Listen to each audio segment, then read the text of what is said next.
Like most shonen anime, Dragon Ball was inspired from the story of Journey to the West that was originally written by Wu Cheng'en in 14th century.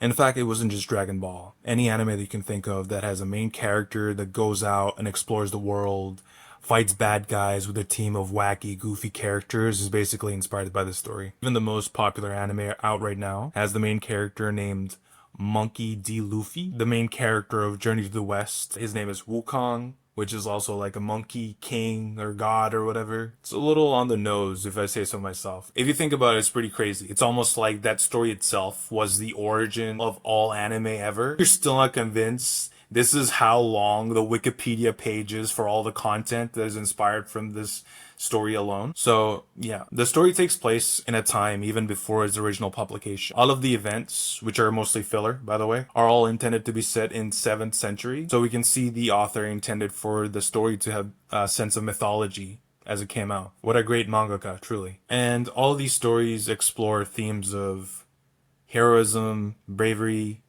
spiritual enlightenment, and shit like that. If I break it down to more modern anime terms, Wukong is basically like Luffy or Goku in the earlier seasons. Even though he is already powered as fuck, he would fall pretty much for every single trap set for him. He got baited by getting angry or hungry or just plain dumb. Then we got this monk named Tripitaka who is actually smart.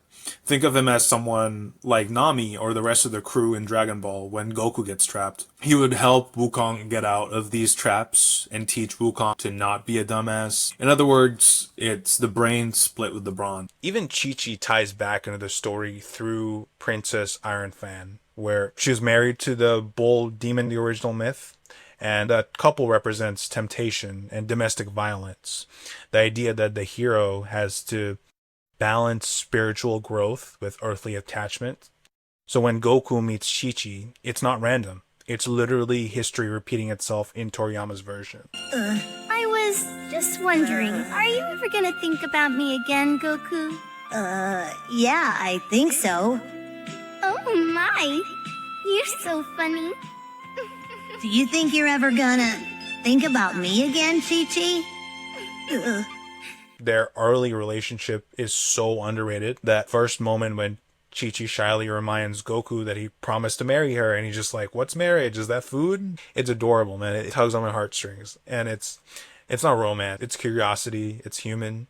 And you can tell Toriyama was still writing from that like childlike wonder. But then Dragon Ball Z happens, and all that warmth vanishes. That's when the editors and producers really start taking over.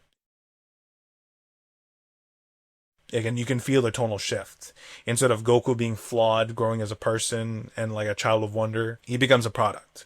The story stops being about what Toriyama wanted to say and started being about what could sell more episodes. Goku's dying every other arc. Chi-Chi's basically raising Gohan alone as a single mother.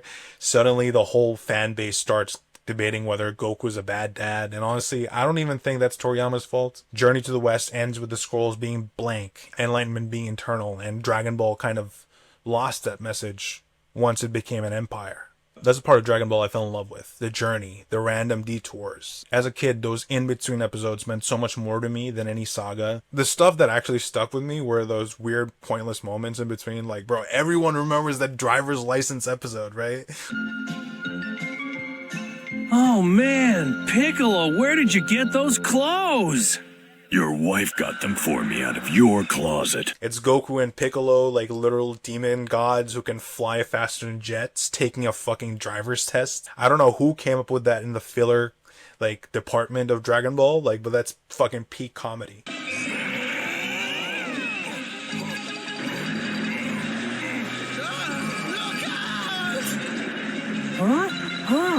That was very impressive driving, Mr. Piccolo.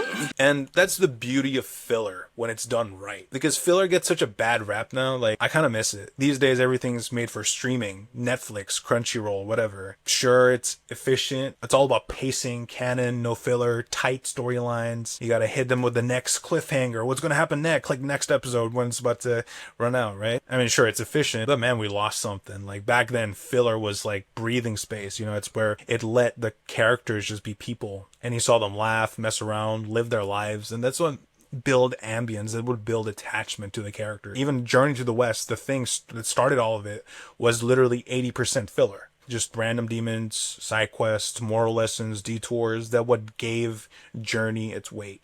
And now we're basically kind of killed that. Let's just call it what it is. It's the death of filler. And I kind of hate that. I feel like that's why Daima feels so perfect to me.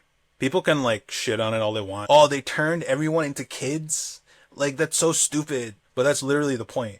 Toriyama was saying like, hey, remember when this was supposed to be fun? And it's like a full circle moment. After decades of just him trying to outdo himself with like absurd like power scales. What did you say his power level is? It's over 9,000! He just like, he's obviously so fed up with it. Like, he just said, let's go back to the basic. And it's kind of like a rite of passage for Dragon Ball fans at this point, where I don't know how many Dragon Ball fans actually hated Z, probably like 0, but I do know a lot of Z fans hated Dragon Ball GT, and I hate Super so much more than anyone could ever hate GT. And for me personally, it's not even because of the power scaling or the animation or whatever, just because of how ridiculously unserious it is. He's just like, oh yeah, I don't care. I just want to fight strong people now. I'm literally the Super Saiyan God. And it's kind of like poetic justice. All the super fans who can't stand Daima now, you know what? Guess what? You're just not the target demographic anymore. Man, that movie sucked. There was nothing funny or relatable about it. It's because you're not the target audience anymore, bud. You're not a kid anymore. Like you grew up, and like you can just go, you're in college, you're working, you're not supposed to be able to relate to Goku anymore. You're supposed to be watching Berserk or something, watch Vinland Saga. And that's okay, because Daima isn't meant for us. In the end of the day, what it is it's Toriyama finally taking his story back. Like, this man's been fighting a losing battle his entire career against editors, producers, deadlines, popularity polls. Like, he's been wanting to end Dragon Ball Z like so bad. He tried after Piccolo. He tried, like, they literally killed him in Frieza. Then Trunks come back to life. It was, oh, Goku's coming back. Even before the start of the Saiyan saga, Goku literally dies in episode 1 of Dragon Ball Z. It was meant to be about Gohan. I could dedicate a whole episode to Gohan alone. I'm happy he's got like a family now, and like, you know, he's got a kid and everything, but like, what are they doing with that character? And every time he tried to end it, they were just like, nah, stretch it a little bit longer. And we got Vegito, we got Gotenks, we got fusion dances, Super Saiyan 3, all that wild creativity. I remember being like 12 years old, like looking up in Google images where it's like, oh my god, there's Super Saiyan 50, and I'm just like getting hyped about how insanely strong that would be. And I'm not complaining, I'm just saying, like, it's kind of poetic that Toriyama finally got to close this whole loop of power levels. Another one, bring Goku back to life. And he finally closed it on his terms. Daima isn't about power scaling, it's about tonality. And after everything, the fillers, the fights, the god arcs, the memes, we ended where we started, with a bunch of weird little kids getting into trouble. And I'll add to this too, like, after Z, Toriyama shifted a lot of his focus on Dragon Quest. He got to build whole worlds, draw monsters, design heroes, and just breathe, right? He finally had the creative freedom again, and there was no weekly deadlines, no editors hovering over his shoulders trying to tell him to stretch things out. And he was doing what he loved on his own time, and that's everything. I think as a creator, as an artist, after making $1,000,000-something of doing something which you love, you'd actually be able to do it on your own terms. So I don't think Toriyama hates Dragon Ball. I don't think he loves it either. I think it's a complicated relationship that blew him up to the level that it did. But it also became something so much more bigger than him that he couldn't even control it anymore. That's the reason why Daima feels like the most honest thing he's done in years. It's small, it's nostalgic. And it's him saying, before I go, this is how I always saw Dragon Ball, right? It's fun, silly, full of life and motion. Not gods, not tournaments that decide the fate of 12 universes. It's always been about adventure. And if you hate Daima, 2 things. 1, you're not the target demographic anymore.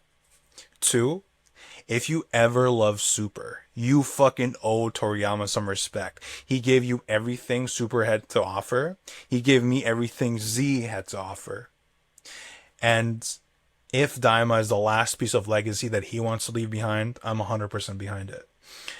Because in the end of the day, it's his story, and he earned the right to make it as weird, silly, nostalgic, or heartfelt as he damn well pleases.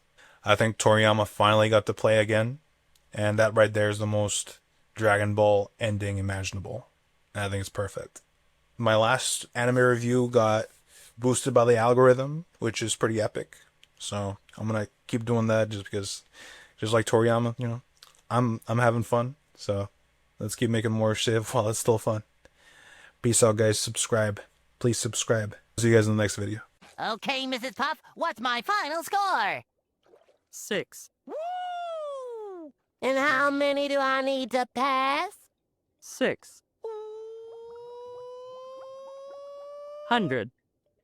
What? 600. You need 600 to pass. You got 6.